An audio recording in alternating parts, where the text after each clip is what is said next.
This type of question is very important for any exam. So question dekha, two candidates contested an election.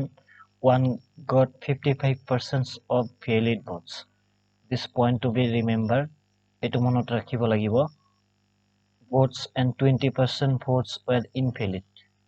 Total votes were 5500.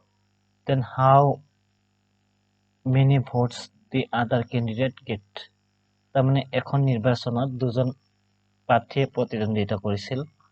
এজন ব্যক্তিয়ে বৈধ ভোটৰ 55% পাইছে আৰু 20% vote অবৈধ আছিল। মুঠ ভোট যদি 5500 আছিল তেতিয়াহ'লে প্ৰাৰ্থীয়ে কিমান ভোট পাইছিল? সো দেখা কোৱেশ্চনটো কি হ'ব? লেট 100 ভোট ভ্যালিড আছিল, তাৰে 20% ইনভ্যালিড, কিমান হৈ গ'ল? 80 ৰ 55% একজনে পাইছে, 45% আরেকজনে পাইছে। This will be general principle, মানে এইখিনি হ'ব জেনারেল। যেহেতু আমার টোটাল ভোটস দিয়ে আছে, সো আমি এইখিনি করার দরকার নাই, আমি ডাইরেক্ট কৰিব পাৰো। টোটাল ভোট কিমান? 5500। ইয়াত 20% কমি যাব, তো 20% মানে 110,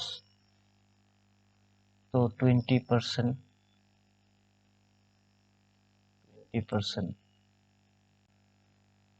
তো ইয়াৰ কাৰণে 0, তো কিমান ভোট?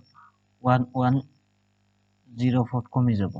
তো এতিয়া থাকিল ভোট 4400। ইয়াৰ 45%, ইয়াত হৈছে আনকেণ্ডিডেটে কিমান পাৰ্চেণ্ট ভোট পাইছে? 45%। এইটোৰ 45% বাই কৰিলে হৈ যাব।